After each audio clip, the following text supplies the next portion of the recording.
woman problems. Let me break this down. When I'm trying to have an opinion, right? And I say trying to have an opinion because it's a real thing. I was raised fundamental conservative, right? And so in that, as a woman, you are not supposed to have an opinion yourself, but you're supposed to have the opinion of the people who are authority of you, over you, whether this is a pastor, a parent, etc., right?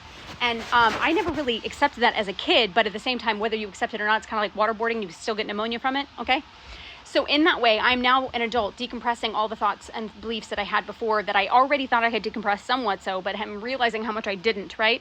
And so let's just take a silly example about having an opinion on Taylor Swift's album, right? I can say something that's passive and not like an objective thing where I'm like, I didn't enjoy it, right? Like I can say that, but I can't feel I don't feel the strength of ability to have a definitive actual like opinion of criticism towards it because I'm afraid that my opinion or thoughts are not my own thoughts, because I cannot trust myself because I spent too much of my time in my life thinking that my opinions were my own opinions, but they weren't my own opinions. But even in voicing that criticism of the system and where I fall within that system, I'm also perpetuating white woman issues. And what I mean by that is it's fragility, it's the victimhood of white women, right? My existence within the system, its effect on me is my truth, but it's also perpetuating the norms and standards of hurt in other communities because I innately as a white woman being a victim is already a perpetuation. Ugh.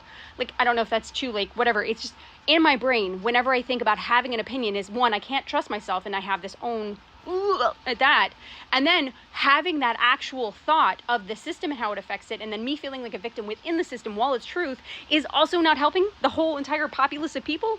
And it's just a lot, right? Like it's a lot to decompress. And sometimes it's not that the mountain that's in front of me that feels like an insurmountable mountain isn't worth the effort of climbing. It is, but it feels very much like the decompression of my CPTSD.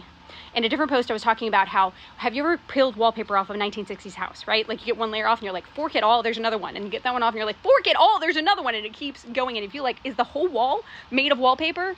That's what this can feel like sometimes.